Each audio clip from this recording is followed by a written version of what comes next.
ঝালকাঠিতে barrister Mohammad Shahjahan Omar ওই সন্ত্রাসী দল ছেড়ে সে এখন নৌকায় উঠেছে, ঘরের ছেলে ঘরে ফিরে এসেছে। এমপি হওয়ার স্বপ্নে দলীয় সিদ্ধান্ত অমান্য করে আওয়ামী লীগ সরকারের অধীনে দ্বাদশ সংসদ নির্বাচনে ভোটের মাঠে ছিলেন বিএনপির সাবেক হেভিওয়েট অন্তত 7 জন নেতা। বিএনপি নির্বাচনে না থাকার সুযোগে ভোটের মাঠে নতুন দল ও জোট গঠন করেছিলেন তারা। 2 জন এমপিও হয়েছিলেন, কিন্তু হাসিনা সরকারের পতনের পর দাপুটে ওই 7 নেতা পড়েছেন মহা সংকটে। ফিরতে পারছেন না বিএনপিতে, আবার জনগণের দৃষ্টিতে জাতীয় বেঈমান ও সরকারের দোসর এমন তকমাও পেয়েছেন। 2 কুল হারিয়ে এখন দিশেহারা তারা। দীর্ঘ 45 বছরের বিএনপির রাজনীতির ইতি টেনে গত বছরের 30 নভেম্বর আওয়ামী লীগে যোগ দেন বিএনপির vice chairman barrister Shahjahan Omar Bir Uttom. ওই দিনই তাকে বহিষ্কার করে বিএনপি। তবে নৌকা প্রতীকে ঝালকাঠি 1 আসন থেকে এমপি নির্বাচিত হন।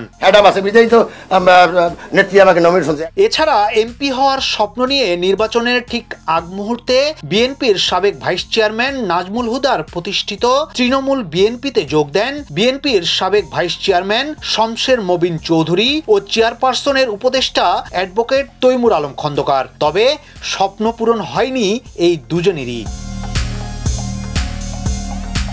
বিএনপি থেকে বেরিয়ে গিয়ে বাংলাদেশ জাতীয়তাবাদী আন্দোলন বিএনএম নামে নতুন দল গঠন করে সংসদ নির্বাচনে অংশ নেন সাবেক 2 এমপি শাহ আবু জাফর এবং আব্দুর রহমান। তবে সংসদ নির্বাচনে প্রত্যেকেই জামানত হারিয়েছেন।